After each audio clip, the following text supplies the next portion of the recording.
Hello, Phil here. This is me, Blade the Comic Nerd here.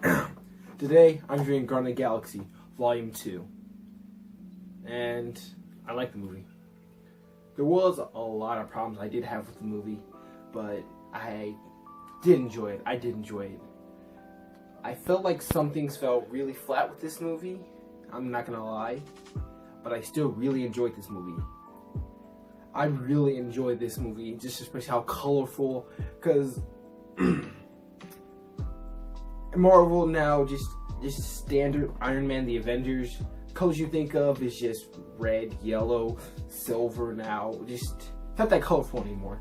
But Guardians of the Galaxy, you think purples, yellows, greens. The movie was so colorful, so vibrant of color, and had its own voice. The music it had, it was just dun, dun, dun, dun, dun. No, it had its own music from the 90s, the 70s. It was so good. Don't forget the 80s too, you know. And I especially love the beginning where baby Groot was dancing. I love the beginning. That's probably one of my favorite parts of the movie. And I really, really enjoyed this movie.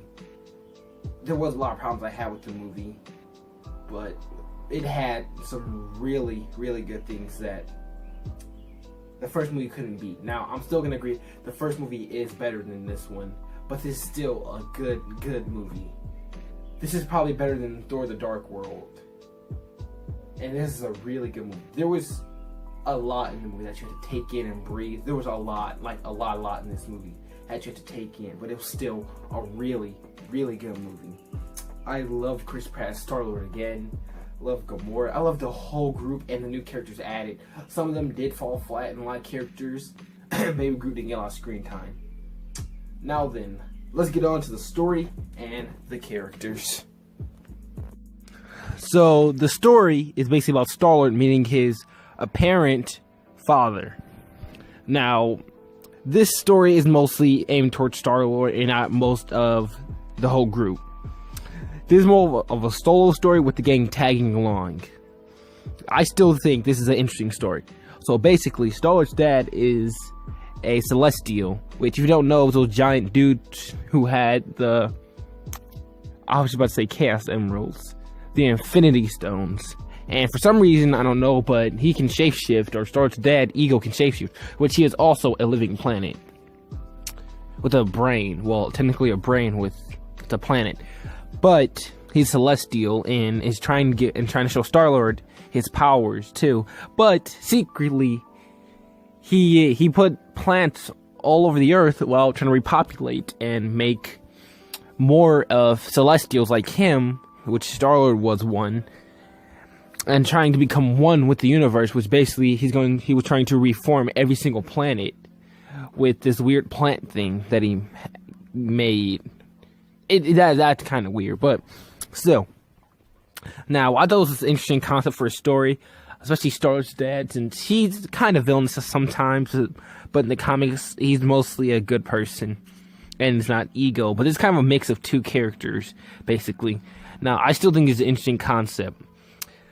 Now, a lot of characters didn't get to shine in this movie, but I still think this is a really good Guardians of the Galaxy movie, since a couple of characters I kind of think was better for them not to shine a lot, which I'm not going to name any of them, but you can kind of tell if you watch the movie, you can tell who didn't get a lot of screen time, Baby Groot. Yeah, I know, yeah. So, now a lot of people say this is kind of parallels of Star Wars, because, you know, it is kind of father problems, or daddy issues in space, basically, but it's much more different from Star Wars.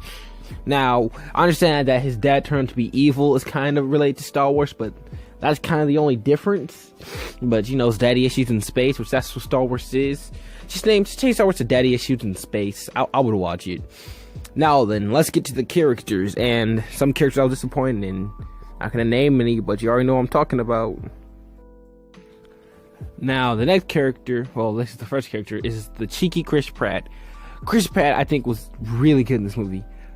He was really good in the first one too, but he really stand out in this one, especially this is being his story and his story with his father. And I really did enjoy him. Now, I understand that Chris Pratt is known for mostly being a comedian, but he can do really serious and emotional moments. He's done them in a couple movies where he's done really emotional scenes. Now, I understand that once you're a comedian, you really can't do anything emotional or any really sad or emotional movies without making it look kind of cheesy or corny, since that's people mostly know you for is a comedian. Like, look at Eddie Murphy. I can't really see him put him off like a really sad movie. I can't see him pulling it off. But Star-Lord does really good with the sad father dynamic, and I absolutely loved him in this movie. I especially like the new jacket. Well, I can't tell if it's new, but I want that jacket so badly. Like, I really do. Now, I know you can buy it in real life, so I'm planning to get that. And Guardians of the Galaxy 3 comes out, I might wear it. Who knows? Now then, let's get to the next character I was very disappointed in. The next character is Gamora. Gamora was okay in this movie. She didn't get a lot of character development in the first one. In the first movie, she was more of a jerk and assassin, but got more to open up to Peter Quill. She still sort of did, but still, she was always with Peter Quill in this movie, but didn't get a lot in this movie that I didn't enjoy. I really want to see more of her in the movie. I can understand why they kind of pushed her back, because this is a Peter Quill story. I'm very disappointed in her in this movie. But this is mostly a Peter Quill story, so I can understand why they're not talking about Thanos or her getting revenge on her dad and everything anymore. So in the first movie, that was a plot point they brought up a lot about Thanos and that being her dad, you know. But still, I was very disappointed in her in this movie. I really was. Now then, let's get to the next character, since Gamora didn't get a lot of... I mean, in my opinion, she didn't get the time she needed for this movie. Now then, let's get to the next character. The next character is Drax. Now, Drax in the first movie was a ruthless, tough assassin or just mercenary killer. But deep inside, he would open up and would have some pretty funny moments. In this movie, he just went soft. He was the butt of all jokes in this movie. He would just make the cheesiest, most corny, the most saddest, pathetic jokes. I'm just disappointed in this. In the first movie, he was a cool dude. Like, he didn't play games, but at some moments he'll kind of open up and see that he's not really a bad guy. This movie, he's just all the way open up. Like, he's just funny and cheesy. That's all he really is now. Now, I understand that he opened up the first movie, so he's not that ruthless and toughless dude, but I still know him as that tough, cool dude just goes around stabbing people, just being the coolest guy ever. But now he's just kind of went soft. Like, he just kind of acts soft. He always cracks the jokes and stuff. He wasn't doing that crack jokes. He had the jokes about him not getting jokes and stuff. I can understand that, but he's basically become the joke. That's basically how I felt like in this movie. I was disappointed in him in this movie, and I feel like he became the joke instead of him cracking the jokes. He still was a good character. I really enjoyed him in this movie still, but he didn't feel like the Drax I knew in the first movie. Now then, like I always say, let's get to the next character. You already know who it is. The next character is Rocket. And Rocket, I really liked him in this movie. I think he was really, really good in this movie. I really liked him. Now, the thing I'm going to kind of miss is his old costume, since I really loved it. I really loved his old costume. I'm going to miss it a lot. But still, I really liked his dynamic with Baby Groot. They didn't get a lot of screen time together, but still, when they got the dynamic or them talking to each other, you still really loved it. Baby Groot and Rocket really didn't talk the movie a lot, to be honest. In the first movie, they were best friends, they were best buddies, and they said they worked together. Before the Guardians knew each other, Groot and Rocket knew each other before all of them, so I thought them two would be the close together.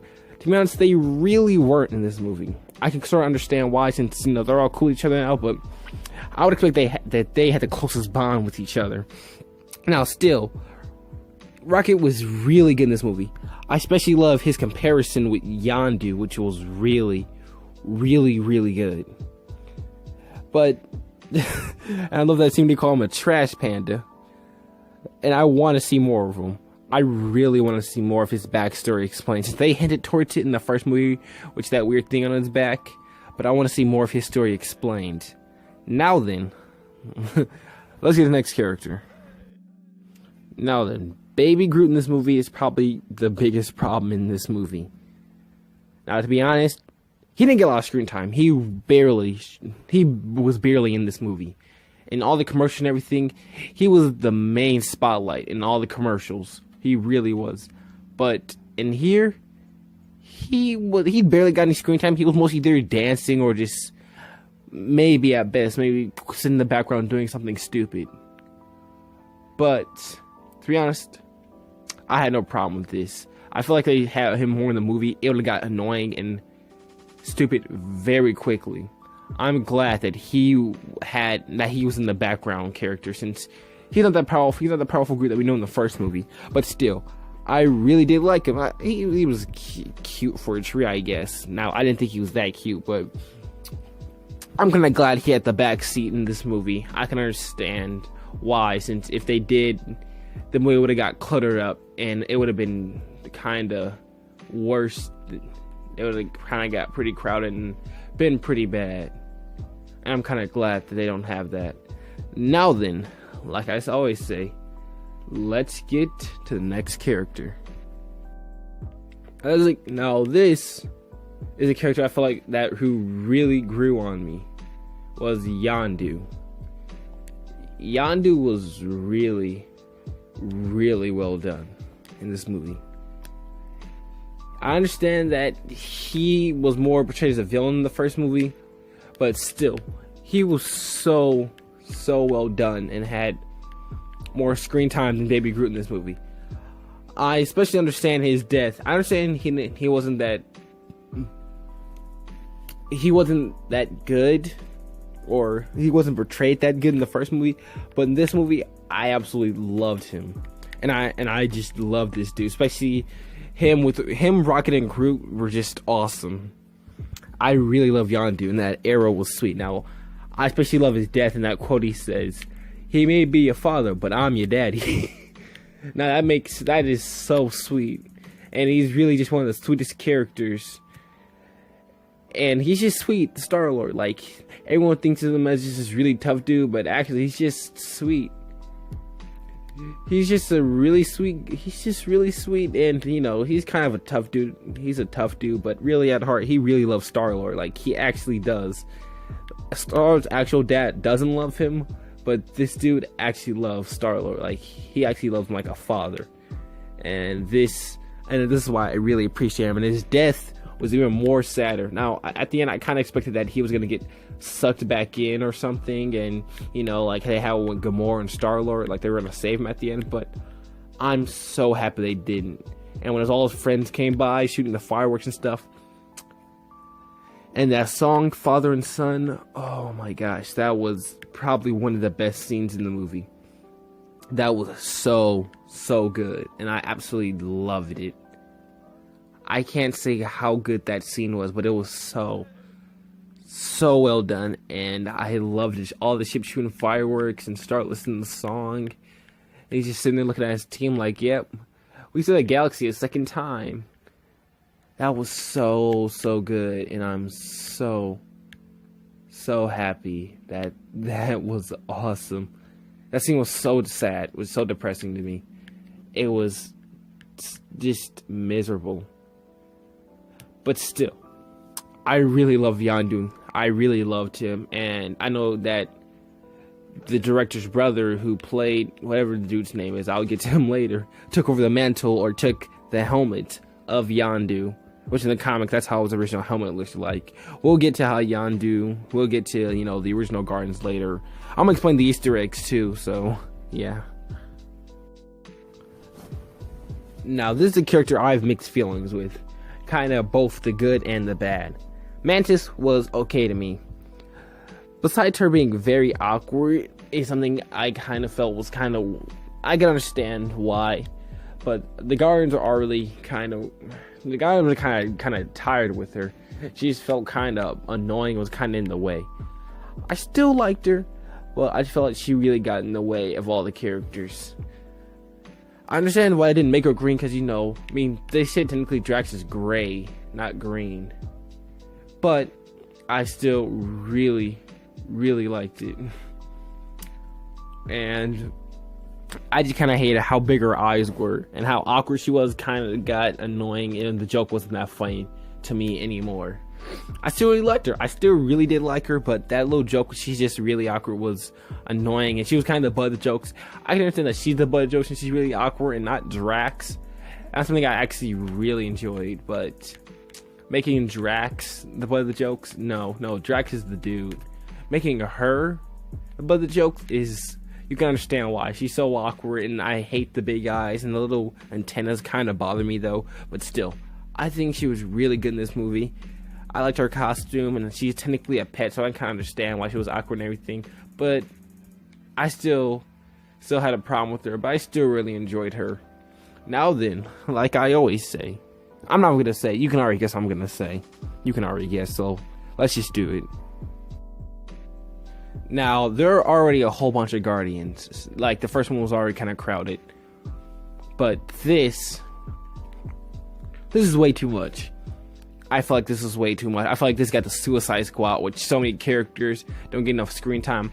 I still think some characters got some screen time, but I think this is way too many characters for this movie.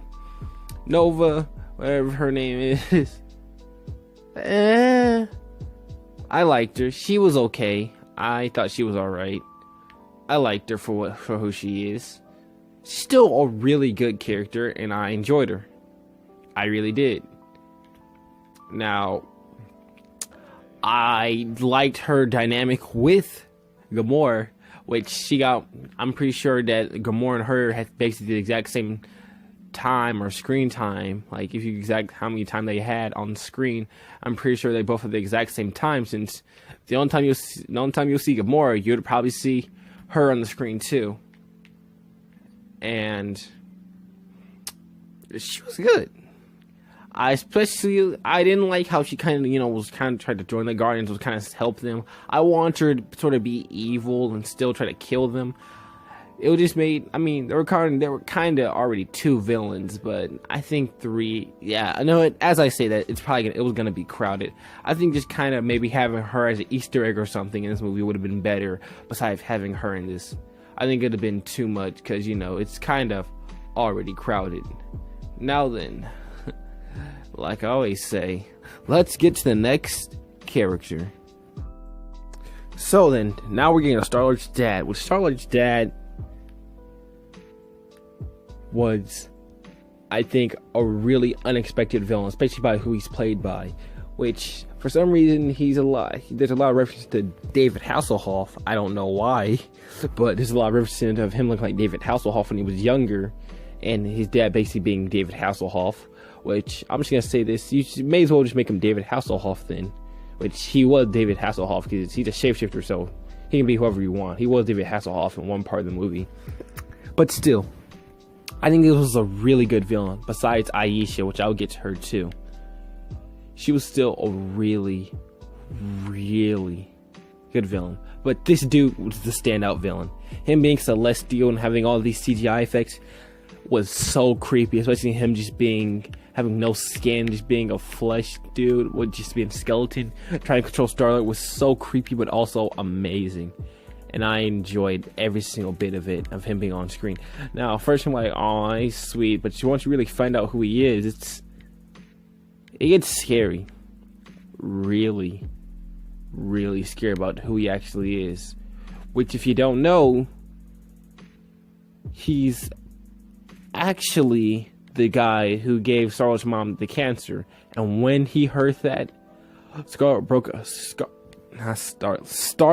of control and instantly just started shooting at him, which was so brutal, and how he just regenerates back was so creepy, and I absolutely loved it. I absolutely did, and I just enjoyed every single bit of it. I keep saying this, I don't know what else to say. I absolutely loved it. I absolutely did. I loved this dude as the villain. And I loved how they take him down, how we started was punching him and everything, and he almost died, and Yondu saved his life. He was such a disturbing villain, especially that scene where he was just like a mannequin doll sitting there like shape-shifting and twitching. that was so terrifying. So I was like, that thing is my dad. That was such a creepy scene to me. I absolutely loved it. So then, like I said, let's get to the next character, since I think we have like one more. Now then, let's get to Aisha, I think this is Aisha, whatever her name is. She was okay. She was more of just like a secondary villain, kind of just to forward the plot. The main villain was Starler's dad. She still was an interesting villain. How she came at the end, I think, was okay. I thought she was alright. But if you kind of look cross-eyed, if you can really look at it, she's kind of like cross-eyed, if you can really tell. Still, I liked her. She just looks kind of crazy. Has them special eyes. I enjoyed her. She was alright. I liked the golden design, and I thought it was interesting. Now then, let's beat 2 birds with 15 stones. That didn't rhyme, and that made no sense. But like I said, let's continue. This is Skarg, which is played by James Gunn's brother, which basically he took up the mantle of Yondu. And he was an interesting character. I thought he was alright. He was a pretty interesting character. I liked him for who he was, and it was pretty cool. I'm kind of glad he was more of a side character. I was expecting that he was gonna die until I realized that he was James Gunn's brother, which I realized that, yeah, he's probably not gonna die. He's gonna make it. And I thought he was okay. I thought he was okay, alright. But now then, like I always say this, but this time we're not doing characters. This time we're gonna explain the Easter eggs. Then I can be done with this video, and I can finally go to sleep. Now then, let's get to the Easter eggs now. With this mostly review, but I decided to talk about the Easter eggs too. I'm not gonna go in detail about them. I'm just gonna get most of what I know. If you want to find more about the Easter eggs, look it up yourself. I'm just doing the best I can for the Easter eggs, so you should thank me. You may as well, give me $5 too, but I don't know how you do that. Well, let's get to that now. Now, the first post-credit scene or end-credit scene is Kragarth, whatever his name is, having Yondu's helmet, controlling it with his whistle, while Yondu actually controls it with his heart, and end up stabbing Drax, but, it hits Drax right in the nipple, especially. I thought this was a funny scene. I thought if this was a credit scene, okay, this would have been alright. We already had hints and stuff to already other Marvel movies, but 5 end credits. Now, I have no problem with end credits, but I feel like James Gunn was milking it. Honestly, people were like, oh, this is so smart. This isn't smart. I feel like James Gunn was just over milking this.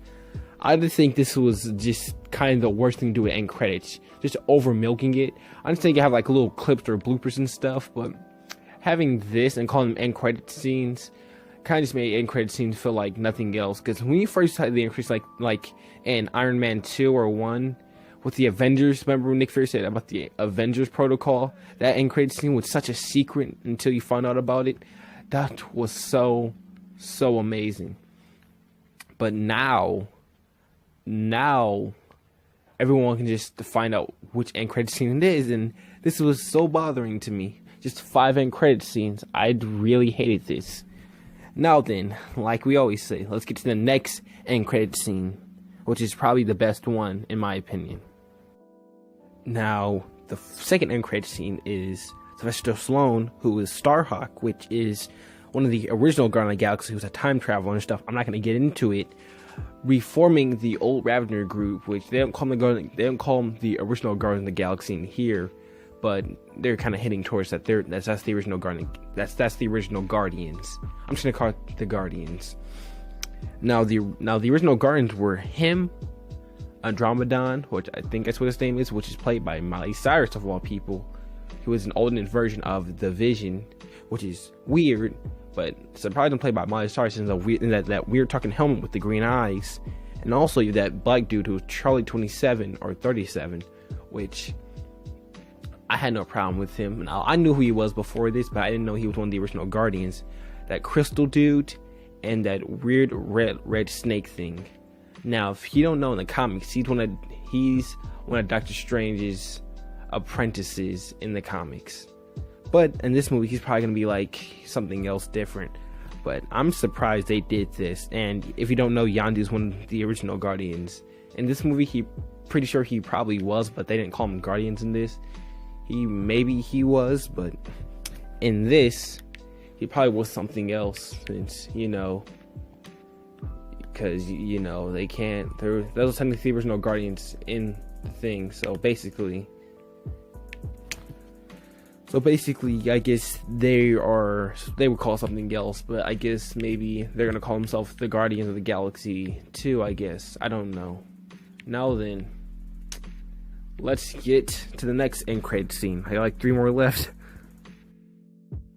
Now the next end credit scene is Aisha making this Kona machine, saying this is our next generation, and calls it Adam.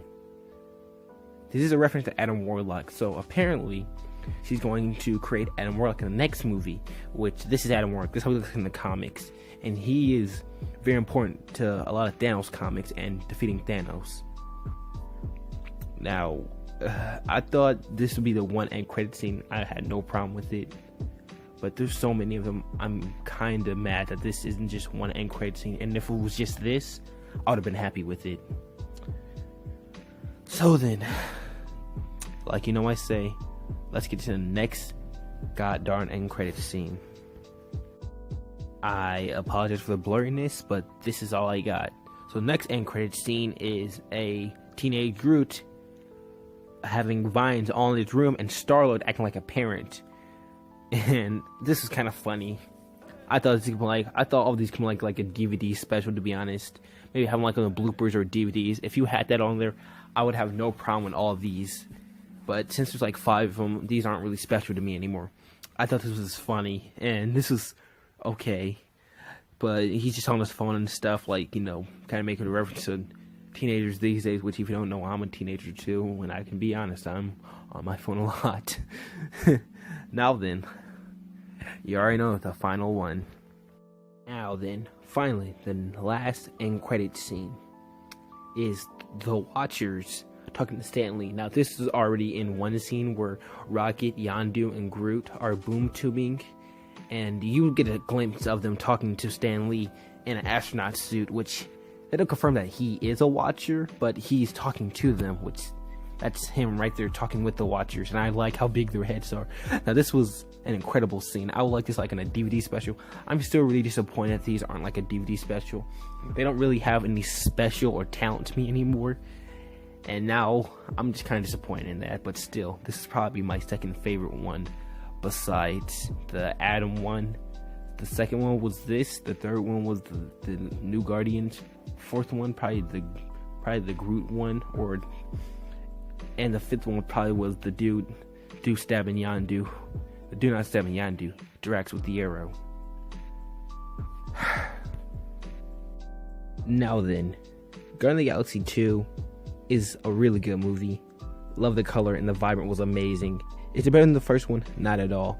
It had a lot of problems, especially with the characters and characters not getting enough screen time. This is the same problem that Suicide Squad had, but this movie had it less. There was less characters, and I can understand why some characters didn't have a lot of screen time.